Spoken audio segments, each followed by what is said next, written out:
राजकुमारी के साथ एक कोमल क्षण राजा महल के बगीचे में धूप में नहाया। खुशी से चमकते चेहरे के साथ राजकुमारी को राजा ने गले लगाया, जो आदर्श संतोष का चित्र है। राजा ने हृदय से ज्ञान की बातें बताईं। बेटी, हमेशा जीवन में सच्चाई और ईमानदारी का साथ देना, यही तुम्हारी सबसे बड़ी ताकत होगी। राजकुमारी प्राचीन वन में और गहराई तक भटकती है। घने चंदवा से धूप छनकर आती है। उसकी प्रारंभिक हैरानी ठंडी एहसास में बदल जाती है। आंसू उसके चेहरे पर बहते हैं, क्योंकि डर अपनी पकड़ मजबूत करता है।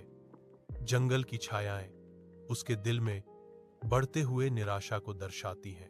अपने पिता की बुद्धिमत्ता को याद करते हुए वह अपने संकल्प को मजबूत करती है। एक सांस लेती है और एक मार्ग चुनती है। हर कदम नई आशा से प्रेरित होता है। राजकुमारी महल में लौटती है। राहत उसके चेहरे पर छा जाती है, क्योंकि वह अपने पिता को देखती है। वह उसकी ओर बढ़ती है। एक उज्जवल मुस्कान उसके चेहरे को रोशन करती है, क्योंकि वह जंगल में अपने भयानक अनुभव को याद करती है। आपकी सलाह ने मुझे बचाया। राजा ध्यान से सुनते हैं। उनकी अभिव्यक्ति गर्व से नरम पड़ जाती है, क्योंकि वे जवाब देते हैं, मुझे तुम पर गर्व है बेटी।